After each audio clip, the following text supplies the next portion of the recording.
Wave theory भी कह सकते हैं। प्रकाश को ऊर्जा के कण के रूप में भी आप पढ़ सकते हैं, और प्रकाश को वेव के नेचर पर भी आप देख सकते हैं। यानी प्रकाश जो है वो एनर्जी पार्टिकल भी है और वेव मोशन भी है। तो प्रकाश में कितने गुण हैं? 2 गुण हैं। अब ये 2 गुणों के कारण प्रकाश को द्वैत नेचर वाला बोला जाता है। क्या बोला जाता है? द्वैत नेचर, यानी डबल नेचर। डबल नेचर जैसे डबल सिम का मोबाइल, डबल सिम का मोबाइल समझते हो ना, दो को सिम इसमें है। वैसे ही डबल नेचर का मतलब दो को इसमें नेचर है, दो को इसमें प्रॉपर्टी है, गुण है, आचरण है। एक आचरण है कि लाइट एनर्जी पार्टिकल के रूप में चलेगा, और एक आचरण है कि लाइट वेव के रूप में भी चलेगा। तो लाइट में वेव गुण भी है, एनर्जी पार्टिकल का भी गुण है। इस बात को ध्यान में रखते हुए हम लाइट को बोलते हैं डबल नेचर। क्या बोलते हैं? Double nature. वेव नेचर पर हम लोग विचार करेंगे, इससे पहले हम लोग पार्टिकल नेचर पर बात कर लेंगे। किस पर बात कर लेंगे? तो वेव थ्योरी के अंतर्गत सबसे पहले हम लोग को जानना है न्यूटन के द्वारा दिया गया प्रकाश कणिका सिद्धांत। अब ये सिद्धांत जो भी नियम उन्होंने दिया था, वो सारे नियम को हम लोग एक एक करके समझेंगे, क्या क्या बात कहा था उसने, और उसको लिखेंगे भी। क्योंकि समझ लेना अलग बात है, और उस समझदारी को पूरे सजा करके अपने कॉपी में लिख देना, ये ज्यादा इंपॉर्टेंट हो जाता है। क्योंकि एग्जाम में आपके समझदारी से भी ज्यादा उस समझदारी को लिखने का तरीका मायने रखेगा। कैसे आप लिखेंगे, इससे नंबर आने वाला। आप कितना समझ के गए हैं और वहां बढ़िया से लिख नहीं पाए, लिख करके आप समझा नहीं पाए, पूरे प्रोसेस को क्लियर नहीं कर पाए हैं, तो आपको नंबर नहीं आता है। तो विज्ञान तो आप सीख लेते हैं, लेकिन नंबर नहीं आता है। हमको नंबर चाहिए, बिहार बोर्ड में हमें नंबर चाहिए। तो नंबर लाने का उपाय है कि आप सीखें, जितना सीखे हैं उसको आप ढंग से लिखना भी सीखिएगा, तब जाके नंबर आएगा।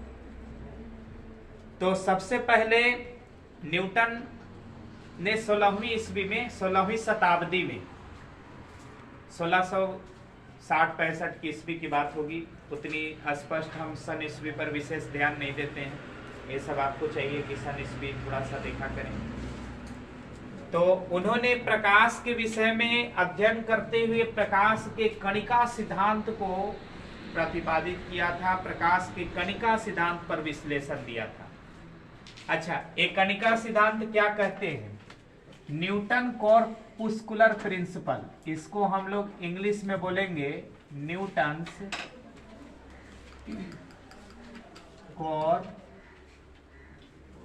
कॉर्पुस्कुलर प्रिंसिपल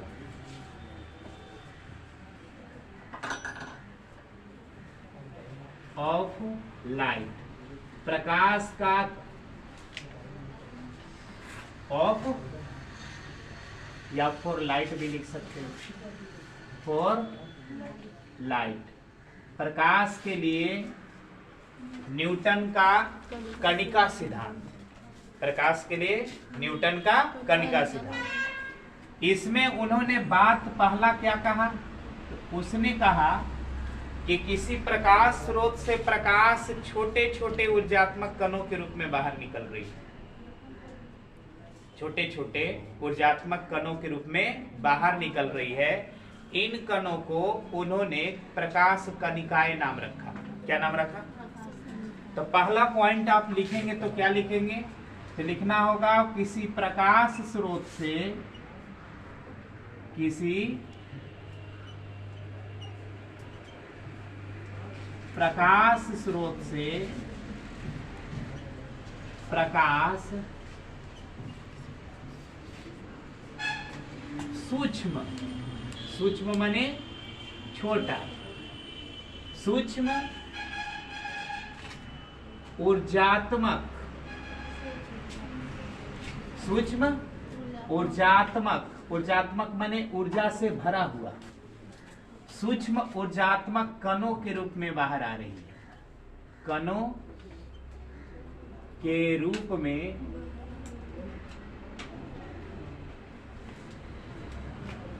बाहर आती है, बाहर आती है। किसी प्रकाश स्रोत से प्रकाश सूक्ष्म ऊर्जात्मक कणों के रूप में बाहर आती है। कणों के रूप में माने एक कण नहीं, बहुत सारे अनगिनत पार्टिकल्स निकल रहे हैं। एक बल्ब जलाते हैं तो बल्ब से छोटे छोटे छोटे छोटे बहुत सारे पार्टिकल, एनर्जी वाला पार्टिकल निकल के बाहर आ रहा है। ऐसा मानना था, ऐसी अवधारणा थी किसकी? न्यूटन। इन कणों को प्रकाश कणिकाएं कहा गया। क्या कहा गया? इन कणों को प्रकाश कणिकाएं नाम दिया गया। प्रकाश कणिकाएं, कणिकाएं नाम रखा। क्या नाम रखा? प्रकाश कणिका नाम रखा था। अच्छा, ये प्रकाश कणिकाएं द्रव्यमानहीन क्या होते हैं? इन कणों को क्या कहा गया? प्रकाश कणिकाएं कहा गया।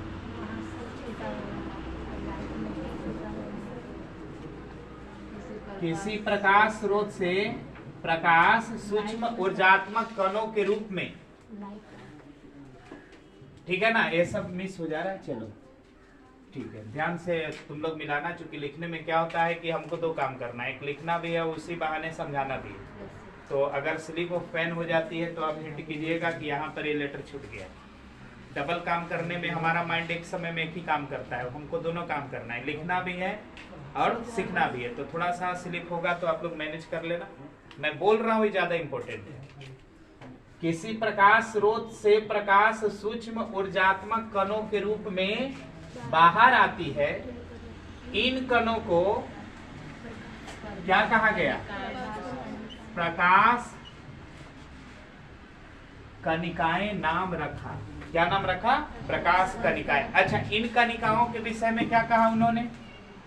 तो कहा कि ये कणिकाएं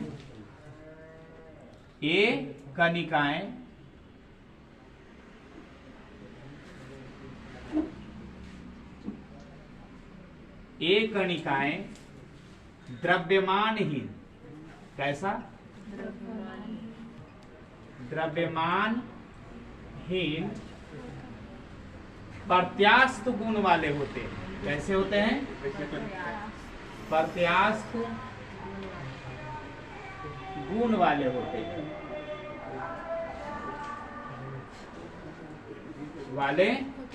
हैं, जिसको नहीं पढ़ना है ना बाहर निकल जाओ, वरना जूता निकाल के मार देंगे एकदम तुरंत, बोक्का कहीं के। एक आवाज आया तो हमारा से ज्यादा खतरनाक कोई नहीं होगा। ऐसे भी स्थान तुमने क्या चुना है? पीछे मार्केट की दुनिया में जो आगे रहते हैं ना, उनकी कीमत आकी जाती है। जो पीछे होते हैं ना, वो सड़े हुए फल के समान होते हैं। इसलिए हालांकि ये दम ठोका जाओगे।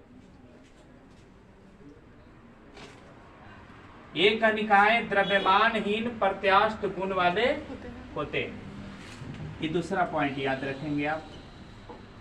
अच्छा, द्रव्यमानहीन माने इन कणों में कोई द्रव्यमान नहीं होता। द्रव्यमान होता तो क्या होता कि अगर हम टॉर्च जलाते, इससे कण छोटा छोटा द्रव्यमान वाला निकलता, हमारे आंखों से टकराता तो हमारी आंखें चुभती।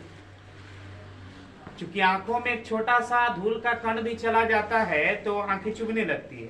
तो ऐसे लाइट से तो किसी भी प्रकार की चुभन उत्पन्न नहीं होती है। तो उन्होंने स्पष्ट कह दिया कि इन कणिकाओं का द्रव्यमान नहीं होता है। इन कणिकाओं का कोई द्रव्यमान नहीं होता है, प्रत्यास्थ गुण होता है। प्रत्यास्थ गुण कहने का मतलब ये कोई सतह से टकराएगी तो गेंद के समान उछल सकती है। जिसमें उछाल हो, जिसमें पड़कने की गुण हो, उसको हम प्रत्यास्थ गुण वाला बोलेंगे। तो ये कणिकाएं प्रत्यास्थ गुण वाले थे, इलास्टिक थे, लचीला थे, टकरा करके लौट के आ सकते थे। तीसरी बात उन्होंने क्या कहा? अलग अलग रंगों के लिए प्रकाश कणिकाओं का आकार अलग अलग होगा। जैसे लाल किरण का है तो उनके कणों का साइज कुछ और होंगे। बैगनी किरण है तो उसके रंगों के कणों के साइज कुछ और होंगे। अलग अलग रंगों के कणिकाएं अलग अलग आकार वाले होते हैं। कौन कणिकाएं? प्रकाश कणिकाएं अलग अलग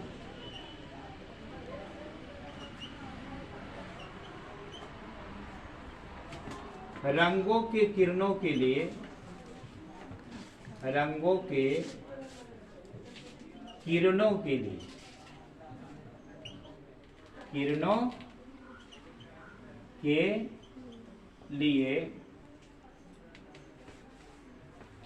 प्रकाश कणिकाओं के आकार, प्रकाश कणिकाओं का आकार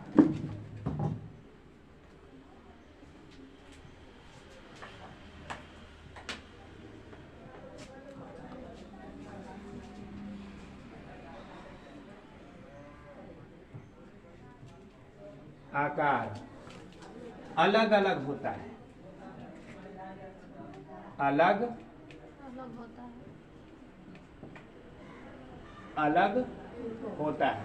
अब सवाल है कि कौन से कण का आकार बड़ा होता है? लाल किरण जो होंगे उनके प्रकाश कणिकाओं का साइज सबसे बड़ा होगा और बैंगनी किरण जो होंगे उनके प्रकाश कणिकाओं का साइज सबसे छोटा। यानी यहां पर हम हिंट के रूप में लिख देते हैं, size of red is greater than size of violet. समझ रहे हो ना? रेड का आकार बड़ा होगा। रेड पार्टिकल्स जो होते हैं, रेड किरण जो होते हैं, उनके जो पार्टिकल्स होते हैं बड़े बड़े होते हैं, ऐसा मानना था न्यूटन का। अब इसलिए बड़े बड़े कण है, इसलिए उसको देखना बहुत आसान है। लाल किरण को देखना आसान है, यह मानना था। क्यों? क्योंकि इनके जो कण होते हैं बड़े बड़े होते हैं, बड़े कण होने के कारण ये सरलता से दिख जाते हैं। ऐसी अवधारणा थी न्यूटन साहब का। तो अलग अलग रंगों के किरणों के लिए प्रकाश कणिकाओं का आकार अलग अलग होता है। किसका ज्यादा होता है आकार? रेड का। सबसे कम किसका होता है? वायलेट का। चौथी बात उसने कहा, ये प्रकाश कणिकाएं अलग अलग मीडियम में अलग अलग स्पीड से चलते हैं। ये प्रकाश कणिकाएं अलग अलग मीडियम में अलग अलग स्पीड से चलेंगी। तो ये प्रकाश कणिकाएं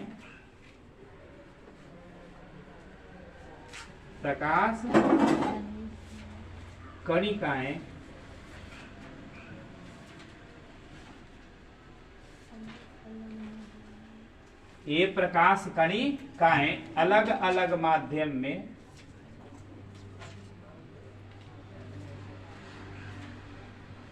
अलग अलग माध्यम में अलग अलग चाल से चलते हैं। अलग अलग चाल से चलते हैं, चाल से चलते हैं।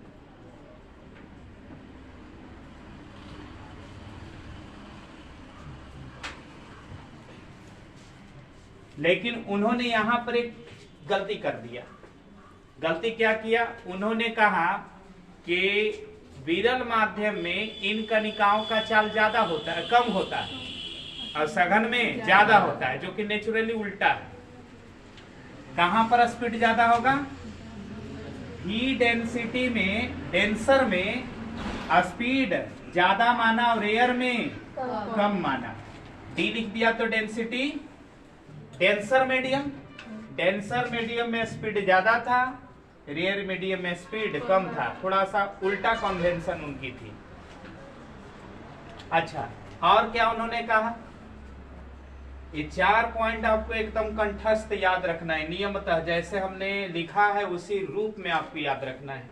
और जब एग्जाम में पूछा जाएगा कि न्यूटन के प्रकाश कणिका सिद्धांत पर प्रकाश डालें या लिखें, तो ये चारों पॉइंटों को क्या कर देना होगा? जिक्र कर देना होगा। एक पॉइंट उन्होंने और कहा कि ये प्रकाश कणिकाएं अत्यंत तीव्र वेग से सरल रेखा में चलती है, स्ट्रेट लाइन। कैसा चलती है? Straight line. तो 5वां पॉइंट के रूप में आप लोग क्या लिखेंगे कि ये प्रकाश कणिकाएं अत्यंत तीव्र वेग से एक सरल रेखा में गति करती है। 5 पॉइंट लिख दीजिए, काम समाप्त। अच्छा, न्यूटन ने प्रकाश कणिकाएं जो दिया उसकी क्या क्या सफलता रही?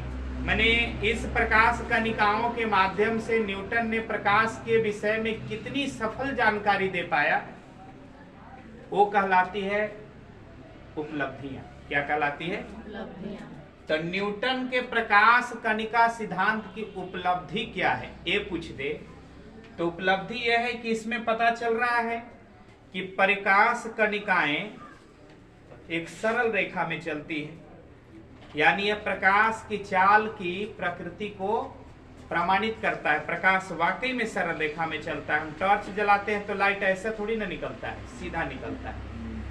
यानी प्रकाश, न्यूटन के प्रकाश कणिका सिद्धांत प्रकाश के सरल रेखीय गति की व्याख्या करती है, ये इसकी सफलता है।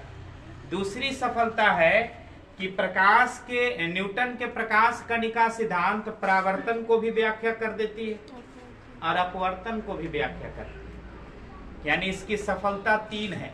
एक है एक सरल रेखी की व्याख्या करना, दूसरा प्रकाश के परावर्तन का व्याख्या करना और तीसरा प्रकाश के अपवर्तन की व्याख्या करना। ये 3 इसकी उपलब्धियां। अच्छा, इसकी खामियां क्या है? क्यों असफल हो गया या क्या इसमें त्रुटि है? तो त्रुटि तो यही दिख रहा है, प्रकाश की चाल डेंसर मीडियम में कम होना चाहिए और रेयर मीडियम में ज्यादा होना चाहिए। तो एक त्रुटि यह है कि प्रकाश की चाल न्यूटन ने विरल में कम माना और सघन में ज्यादा माना, जो कि सही नहीं था। दूसरी बात यह है कि प्रकाश के कणिका सिद्धांत के आधार पर आप परावर्तन बता दीजिए, अपवर्तन बता दीजिए, लेकिन विवर्तन है, ध्रुवन है, व्यतिकरण है और भी कई प्रकाशीय घटनाएं हैं जिसको ये एक्सप्लेन्ड नहीं कर पाता है। तो ये इसकी त्रुटि है, ये इसकी क्या है? त्रुटि है, खामियां हैं, गलतियां हैं। तो हम लोग 3 हिस्से में बांट करेंगे। एक है क्या सिद्धांत, फिर इसकी उपलब्धि क्या है, अब इसकी असफलता क्या है। कोई भी सिद्धांत को हम 3 हिस्से में जब अध्ययन करते हैं तो संपूर्ण अध्ययन होता है। सिद्धांत क्या है, वो कहाँ कहाँ लागू होता है और कहाँ कहाँ लागू नहीं होता है। इन तमाम चीजों का विश्लेषण करना ही पूरे प्रिंसिपल का काम होता है, पूरे सिद्धांत का काम होता है। तो ये सारे पॉइंट्स आप लोग एकदम उतार लीजिए। फिर हम लिखेंगे कि प्रकाश कणिका सिद्धांत की उपलब्धियां और फिर लिखेंगे प्रकाश कणिका सिद्धांत की त्रुटियां। तभी 2 हिस्सा पढ़ना है, एक उपलब्धियां अब एक त्रुटियां। इसको आराम से उतारो, साइलेंट रख के पढ़िए, आपको क्लास में ही याद करवा देंगे। लेकिन अगर हाला कीजिएगा तो अलग अलग माध्यम में या मैच छुटावे, अलग अलग चाल से चलते हैं। 5 लिख लिए, 4 लिख लिए। 5वां क्या है? प्रकाश कणिकाएं सरल रेखा में अत्यंत तीव्र से गति से चलते। अत्यंत तीव्र गति यानी स्पीड बहुत फास्ट है। तो 5वां गुण में आप क्या लिख सकते हैं? प्रकाश कणिकाएं 5वां 5 पॉइंट इसमें लिखना है। प्रकाश कणिकाएं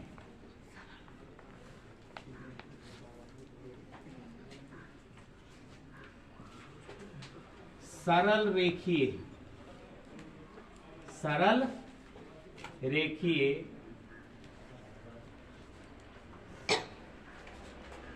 तीव्रगामी होते हैं। तीव्रगामी होते हैं।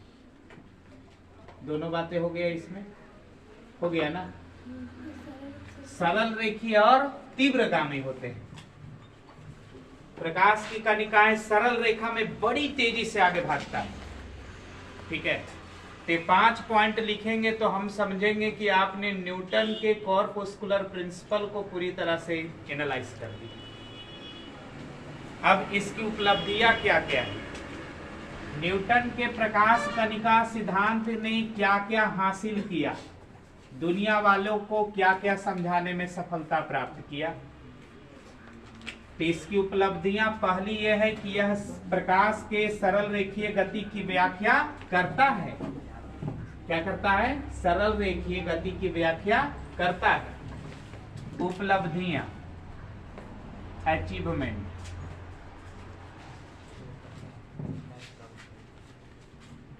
इसकी उपलब्धियां जो हैं, अचीवमेंट जो हैं, वो क्या क्या है? तो पहली,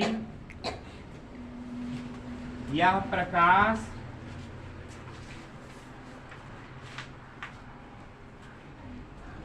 के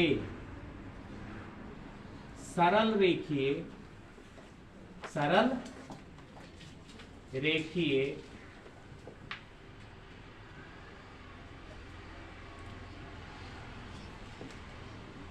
गति की व्याख्या करता है। व्याख्या करता है, इसकी उपलब्धि है पहला। दूसरा क्या करता है?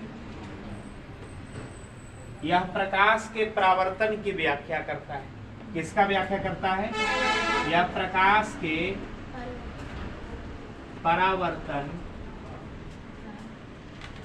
के नियम की व्याख्या करता है। नियम की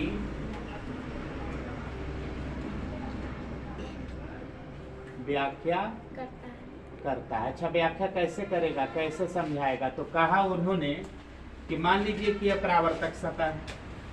अब इस पर लाइट आई है, तो लाइट नहीं, छोटे छोटे पार्टिकल आए हैं।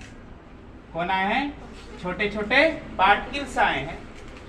ये पार्टिकल्स आए हैं, टकराएंगे और टकरा करके रिफ्लेक्ट हो जाएंगे। जैसे गेंद आती है, टकराती है, तिरछा टकराएगी तो तिरछा ही भागेगी। एक गेंद को आप ऐसे मारिएगा तो ऐसे न जाएगा, तो गेंद की तरह एक कण उछल जाएंगे। तो यह जो उछलने की घटना होगी, ये परावर्तन को शो करेगा। यहाँ पर छोटे छोटे छोटे छोटे पार्टिकल्स आ रहे हैं, किस रूप में? प्रकाश के कण के रूप में। अब आ रहे हैं, अब किससे टकरा रहे हैं? परावर्तक सतह से टकराए हैं। टकराए तो जैसे गेंद उछलता है ना, वैसे उछल करके यह बाउंस करते हुए लौट आया। तो प्रकाश के परावर्तन तो कुछ ऐसा ही होता है कि आएगा, सतह से टकराएगा और लौट जाएगा। तो इसका नाम क्या पड़ जाएगा? प्रकाश का परावर्तन। अब बताइए, कोई सीधा गिराएगा तो सीधा ही लौट जाएगा, तिरछा गिराएगा तो ऐसे लौटेगा। तो यह प्रकाश के परावर्तन के नियम की व्याख्या करता है। जिस एंगल से यह टकराया है, उसी एंगल से रिफ्लेक्ट कर जाएगा। न्यूटन ने प्रकाश के परावर्तन के नियम की व्याख्या करने में सफलता हासिल किया। किसके थ्रू? प्रकाश कणिका सिद्धांत के आधार पर। यह और क्या कर सकता है? ये परावर्तक सतह के लिए हम छोटा सा इसमें डायग्राम में डॉट वाला लाइन खींच देते हैं, जिससे पता चलने लगता है कि मिरर जैसा है। अच्छा, तीसरा क्या है? यह प्रकाश के अपवर्तन की भी व्याख्या करता है। अपवर्तन की, अपवर्तन के नियम को भी क्या कर सकता है? एक्सप्लेन करता है। अपवर्तन की व्याख्या करता है, व्याख्या करता है। अच्छा, अपवर्तन की व्याख्या कैसे करता है समझो। मान लो कि यह मीडियम है, एक लाइन है अपवर्तक सतह, इसके ऊपर कुछ और मीडियम है, नीचे कुछ और मीडियम है। ऊपर मान लीजिए हवा है और नीचे क्या है? पानी। अब बताइए, हवा में जो हवा के पार्टिकल होंगे, वह प्रकाश के पार्टिकल पर कम बल लगाएंगे या बल न के बराबर लगाएंगे। प्रकाश के कण पर हवा का कण के बल का प्रभाव बहुत कम दिखेगा, तो सीधा चलेगा। बल लगेगा तब ना। बल क्या कर सकता है? रास्ता बदल सकता है। बल क्या कर सकता है? रास्ता बदल सकता है, स्पीड बढ़ा सकता है, स्पीड घटा सकता है। मान लीजिए कि इस पर प्रकाश के कण आकर टकराए, प्रकाश के बहुत सारे कण इस पर आकर के क्या कर गए? टकरा गए। सब डॉट डॉट डॉट डॉट हम जो दिखा रहे हैं, वो प्रकाश की कणिकाएं हैं, पार्टिकल्स हैं। वो आकर के अपवर्तक सतह से टकराए। इसके अंदर जैसी एंट्री करेंगे, इसके अंदर जैसी एंट्री करेंगे, इस पानी में मौजूद जो पानी के कण होंगे, वो पानी के कण हवा की तुलना में इसमें ज्यादा बल लगाएगा। अब बल कैसा लगाएगा, तो सभी बल इसको डाउनवर्ड डायरेक्शन में लगाते हैं। माने कोई कण, ये वाला कण इसको इधर खींच रहा है, ये वाला कण इसको इधर खींच रहा है, ये वाला कण इसको नीचे खींच रहा है। यानी कुछ हाल ऐसा हो गया, एक कण है और नीचे पानी का बहुत सारे कण है, तो ये कण इसको इधर खींचा, एक कण इसको इधर खींचा, एक कण इसको इधर खींचा, ऐसे खींचा, खींचते रहा। बहुत सारे बल इस तरह से लगेंगे तो इसका परिणामी बल डाउनवर्ड हो जाएगा। परिणामी बल किधर हो जाएगा, डाउनवर्ड। अच्छा, डाउनवर्ड होगा तो हाल क्या होगा, कण जाना चाहेगा इस रास्ते। अब बल कोई नीचे खींच रहा हो, नीचे लगा रहा हो, तो यह कण मुड़ जाएगा इधर। मुड़ेगा कि नहीं मुड़ेगा। हम जाना चाहते थे ऐसे, कोई बल इधर लगा के ऐसे मोड़ लिया, तो ये जितने भी कण है स्ट्रेट लाइन में चलता, लेकिन प्रकाश की कणिकाओं पर जल की कणिकाएं बल लगाती है। बल लगाने की वजह से अपना स्ट्रेट पथ थोड़ा मोड़ लेता है और किधर मुड़ जाता है, अभिलंब की ओर। किधर मुड़ जाता है, अभिलंब की ओर। तो यही ना होता है, अगर बल नहीं लगाता तो नीचे नहीं मुड़ता, बल लगने की वजह से यह नीचे मुड़ गया। तो प्रकाश के अपवर्तन की भी व्याख्या करता है कौन सा नियम, प्रकाश, न्यूटन के प्रकाश कणिका सिद्धांत। तो ये इनकी तीन उपलब्धियां थी। पहला उपलब्धि के प्रकाश सरल रेखा में गमन करता है, इसकी व्याख्या करता है। दूसरा, परावर्तन एक्सप्लेन कर सकता है, अपवर्तन भी एक्सप्लेन कर सकता है। तो आप के प्रश्न में अगर आ जाए कि प्रकाश के, न्यूटन के प्रकाश कणिका सिद्धांत की उपलब्धियां लिखे, तो तीनों पॉइंट की चर्चा कर देना होगा। चर्चा करने के साथ साथ ये छोटे छोटे जो हम डायग्राम बना बना करके समझा रहे हैं आपको ना, यही समझाना होगा आपको अपने कॉपियों में। इतना भी मेहनत ना करना पड़े, एकदम पूरा क्लास में 100% परफॉर्म कर दो। अब इसके लिए थोड़ा मेहनत हमको भी करना होगा, और तुमको इतना करना होगा कि खाली शांति से सुनते रहना और शांति से लिखते रहना। तो ना हमारा खोपड़ी घूमता है। जब शांति से पढ़ा रहे हैं तो हंसाने का टाइम था, खूब हंसाएं। जहाँ पर चैप्टर हंसने वाला था, मैजिशियन चैप्टर था, उसमें हम लोग खूब मस्ती किए। ये चैप्टर इतनी गंभीर चैप्टर है क्योंकि आप वेब पढ़ने जा रहे हो। अब वेब कोई साधारण नहीं है, ऐसा मत समझना वेब का मतलब तालाब में गेली, पत्थर उठा के पत्थर मार दिए, लहरा उत्पन्न हो गया तो वेब हो गया। अरे वेब का उद्देश्य है, वेब का डेफिनेशन नहीं। दृश्य को आप परिभाषा में बदल दीजिएगा, दृश्य को आप परिभाषा में नहीं बदल सकते। तालाब में जाते हैं, पत्थर उठा कर मार देते हैं, लहरा पैदा होता है, तरंग का दृश्य दिखाई देता है। तरंग है क्या, इसको डिफाइन करने के लिए आपको पूरी बारीकी से एक एक पॉइंट को समझना होगा। तरंग पढ़ाए भी 11th क्लास में, तो हम चाहेंगे कि तरंग वाला थ्योरी थोड़ा देख कर आइएगा तो और मजा आएगा समझने में। कुछ तुम चलो, कुछ हम चलेंगे, मिलन बहुत जल्दी हो जाएगी। तो हम चल रहे हैं, खूब दौड़ रहे हैं, खूब, अब तू पकड़ ले है, अब हमको उड़ू नहीं दे रहा, तो गति और दुर्गति में कन्वर्ट हो जाएगा। ये सब ध्यान रखना चाहिए। उपलब्धियां तो ये हो गया, त्रुटियां क्या है, क्यों इस सिद्धांत को लोगों ने मानने से इनकार कर दिया। हालांकि आपको जानकर आश्चर्य होगा कि बहुत लंबे समय तक यह सिद्धांत माना गया था। 16वीं शताब्दी के आसपास में यह सिद्धांत बना था। अब 1850 या 55, पूरा हम डेट कंफर्म नहीं बोलते हो, जानबूझ करके भी नहीं बोलते हैं, और थोड़ी हमारी भी मजबूरी है, क्योंकि डेट के चक्कर में हम इंटरेस्ट बहुत कम लेते हैं। आज तक हम अपन मम्मी से अपन बर्थडे का डेट नहीं पूछे तो दूसरा के का पूछे। तो डेट वूट में थोड़ा सा हमको उतना इंटरेस्ट नहीं होता है, क्योंकि हमको विज्ञान के ओरिजिनल कॉन्सेप्ट तक जाना है। डेट के चक्कर और इतिहास के चक्कर में रह जाएंगे तो वर्तमान भूला जाएंगे, ठीक है ना। इतिहास में हमको उतना दिलचस्पी भी नहीं। अभी देखो, उपलब्धियां तो आपने देख लिया, त्रुटियां क्या क्या है। प्रकाश के लिए जो न्यूटन ने कणिका सिद्धांत एक्सप्लेन किया था, उनमें त्रुटि क्या था। तो त्रुटि तो पहला दिख रहा है कि प्रकाश अगर ऊर्जात्मक कणों के रूप में बाहर आता है तो यह कण किसका होगा, प्रकाश स्रोत का रहेगा। अब प्रकाश स्रोत अगर एक एक कण कर निकालते जाए निकालते जाए निकालते जाए, तो आपको ऐसा नहीं लगता है कि वह कण विहीन हो जाएगा। एक एक एक एक एक, एक निकालते जाएगा तो कण विहीन हो जाएगा, यानी उसका अस्तित्व खतरे में पड़ जाएगा।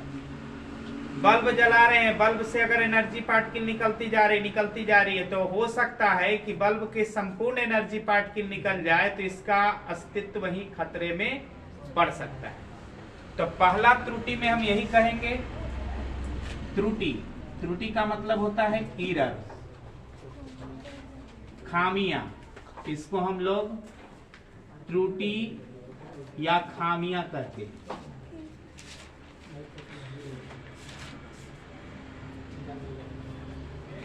ठीक है ना, खामियां। पहली त्रुटि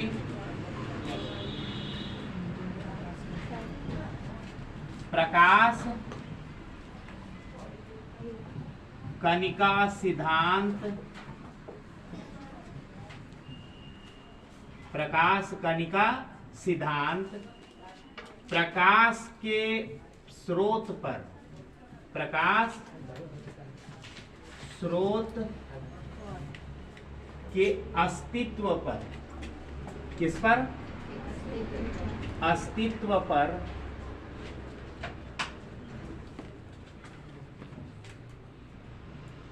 आशंका,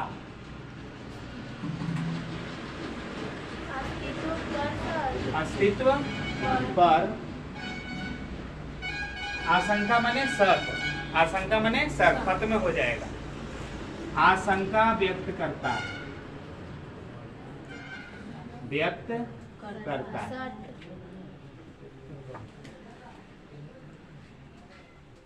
यानी प्रकाश स्रोत हो सकते हैं कि नष्ट हो जाए, अस्तित्व इसका खत्म हो सकता है, जो कि संभव नहीं, ऐसा होता नहीं। दूसरी क्या है?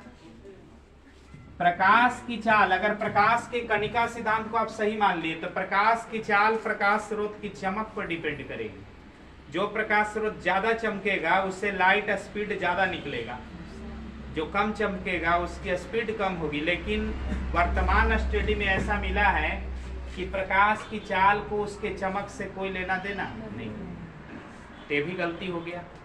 तो दूसरी त्रुटि क्या है? कणिका सिद्धांत के आधार पर, कणिका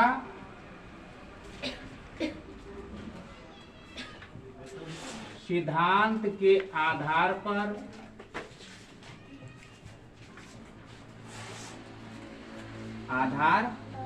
पर प्रकाश की चाल, प्रकाश की चाल प्रकाश स्रोत की चमक पर निर्भर करेगा, प्रकाश स्रोत की चमक पर निर्भर करेगा, चमक पर निर्भर करेगा,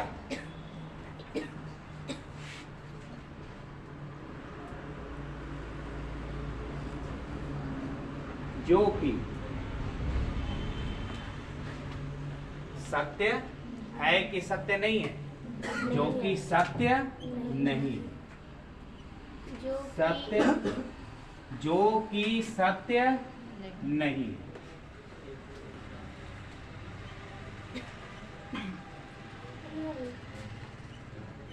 चलिए, दो को त्रुटि मिला। तीसरा त्रुटि तो सर्वदर्शी है, सब जानते हैं। प्रकाश कणिका सिद्धांत में उन्होंने कहा था कि चाल जेंसर मीडियम में ज्यादा होती है, रेयर में कम होती है। यानी प्रकाश की चाल या प्रकाश कणिकाओं की चाल, प्रकाश कणिकाओं की चाल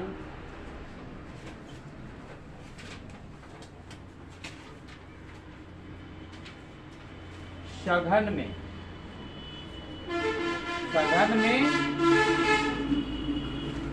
ज्यादा तथा विरल में कम, ज्यादा तथा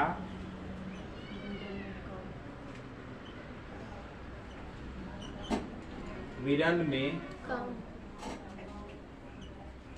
कम होती है। जो सत्य है क्या सत्य है? जो सत्य नहीं है, जो सत्य नहीं। प्रकाश की चाल सर्वविदित सत्य है कि निर्वात में ज्यादा होगा, सघन माध्यम में कम होगा, जो सत्य नहीं। ये दो त्रुटि आप लोगों ने खोज लिया। चौथा त्रुटि में तो लिख लेना कि प्रकाश के कणिका सिद्धांत के आधार पर हम विवर्तन, ध्रुवन और व्यतिकरण की व्याख्या नहीं कर पाते। चौथा लाइन अपने से लिख लोगे। प्रकाश के कणिका सिद्धांत के आधार पर क्या क्या एक्सप्लेन नहीं कर सकते, विवर्तन, ध्रुवन, व्यतिकरण नहीं कर सकते, क्योंकि ये सब अध्ययन करने के लिए लाइट को एनर्जी पार्टिकल के रूप में नहीं देखना होगा, लाइट को वेव के रूप में देखना होगा। किसके रूप में देख रहा होगा? क्योंकि प्रकाश इंटरफेरेंस जो गुण है वो वेव का गुण है। इंटरफेरेंस किसका गुण है? वेव का गुण है। अब जैसे मान लो कि मैं बोल रहा हूं, उसी वक्त एक और बोले तो मेरी आवाज को उसकी आवाज इंटरफेयर करेगी, इंटरफेयर करेगी ना। तो मेरी भी साउंड वेव, आपकी भी साउंड वेव, तो वेव अगर टकराएंगे तो इसका नाम पड़ेगा वेव का इंटरफेयर कर जाना। और इंटरफेरेंस जो है, प्रकाश का जो व्यतिकरण है वो वेव का गुण है, एनर्जी पार्टिकल का गुण नहीं है। तो प्रकाश के न्यूटन के जो कणिका सिद्धांत था वह प्रावर्तन, अपवर्तन और सरल रेखीय, ये व्याख्या तो कर लिया, विवर्तन, ध्रुवन, व्यतिकरण की व्याख्या नहीं कर पाए।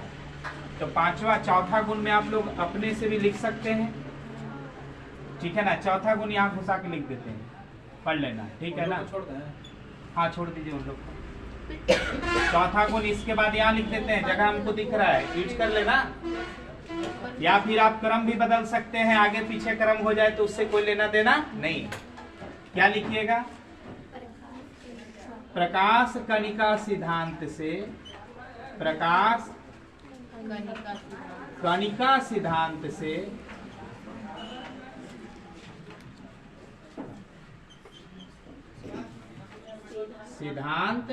से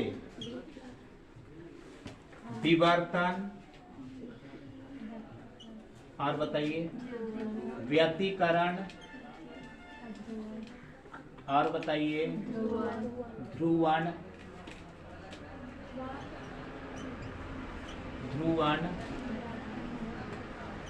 की व्याख्या संभव, हाँ व्याख्या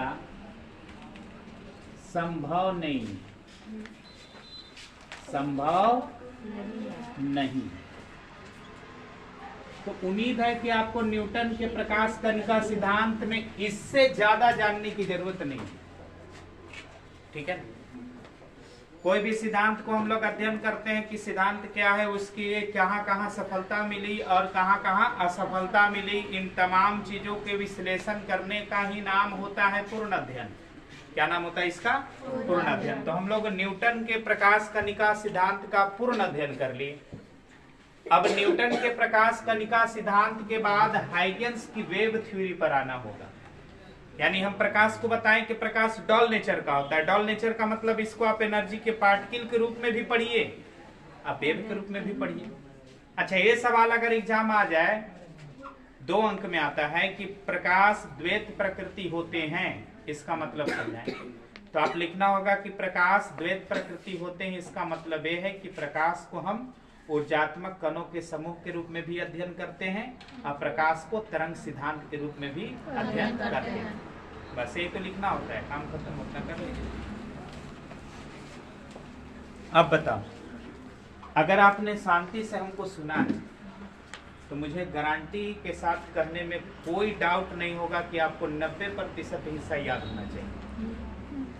आगे पीछे क्रम बिगड़ सकता है, लेकिन जो जो बातें हैं वो बातें आगे आए या पीछे आए, सारी बातें याद आनी चाहिए। और इसी शांति से पढ़िएगा ना तो वेव ऑप्टिक्स में आपको घर में पढ़ने की जरूरत नहीं पड़ेगी।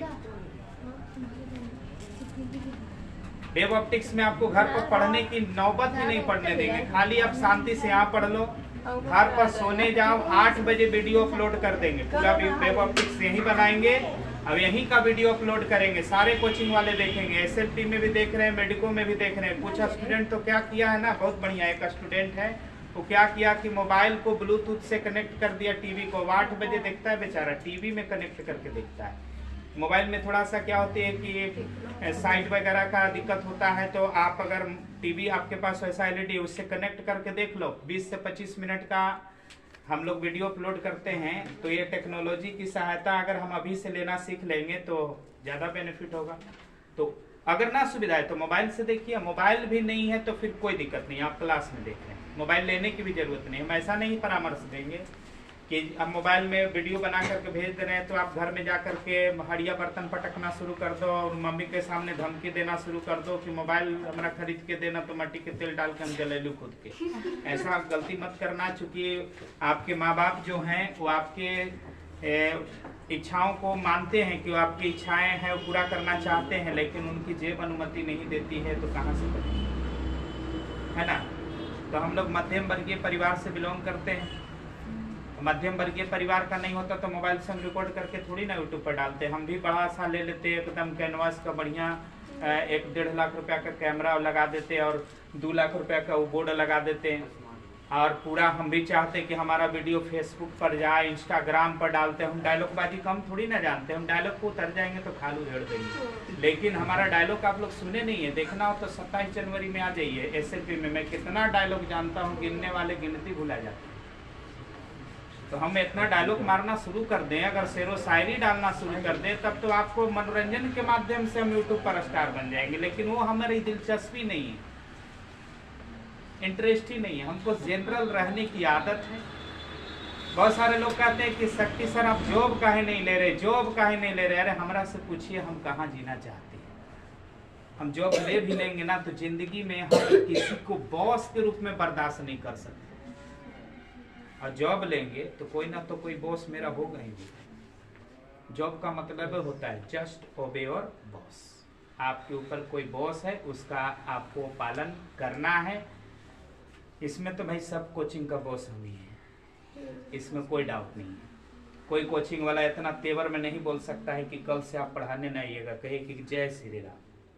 आप कह दिए अब तो ब्रह्मा भी हमको यहाँ नहीं ला सकता है, क्योंकि स्वाभिमान से बढ़कर हम अपना जान को भी कीमत नहीं देते, है ना। 2 ही चीज पर तुम विश्वास करते हैं, एक पुरुषार्थ, एक भोलेनाथ। पुरुषार्थ माने मेहनत, मेहनत में एकदम अटूट विश्वास है, ये मेरी एनर्जी का पहला कारण है। दूसरा कारण है कि हम भोलेनाथ पर अटूट विश्वास करते हैं। भोलेनाथ पर अटूट विश्वास इसलिए करते हैं क्योंकि हम अपनी जिंदगी में जब भी हतोत्साहित होते हैं तो हम ऐसे ऊर्जा की ओर देखते हैं जो हमारे अंदर आत्मबल होता है। वो ऊर्जा कोई और नहीं है, ब्रह्मांड के सृजन करता है। जिस दिन जान जाओगे तो भी मान जाओगे। विज्ञान पढ़ने वाले अगर ज्ञानी ना बने तो फिर बेकार पढ़ लिए। ज्ञान और विज्ञान में फर्क कितना है कि ज्ञान ग्रंथों में है, विज्ञान न्यूटन और आइंस्टीन पढ़ा रहे हैं, ठीक है ना। पूरा क्लियर हो गया ना, डाउट नहीं ना किसी को। चलिए एकदम 100% याद होना चाहिए। हम चाहेंगे कि आप इसको फिर से देखेंगे, बार बार देखेंगे, जब भी आपको भुलाने का डर है। यूट्यूब पर वीडियो एकदम पहले तो प्रीमियम चलता है, प्रीमियम इसलिए डालते हैं क्योंकि कुछ लोग को होता है कि आदत बढ़ा बढ़ा के देखेगा। हम थोड़ी ना कहानी सुना रहे कि आपको जहां मन है वहां से देखिएगा। हम एकदम क्लास में जैसे आपको जहां से पढ़ाना चाहते हैं वहीं से आप पढ़ते हो, जहां तक पढ़ाना चाहते हैं वहीं तक आप पढ़ते हैं। तो आप मेरे वीडियो को आप जहां मन तहां से कैसे देख लीजिएगा, इसलिए प्रीमियम में डालते हैं ताकि आप उसको फॉरवर्ड बैकवर्ड नहीं कर सकते। पूरा आप देख लीजिए, इसके बाद वो प्रीमियम का वीडियो रिलोडेड हो जाता है।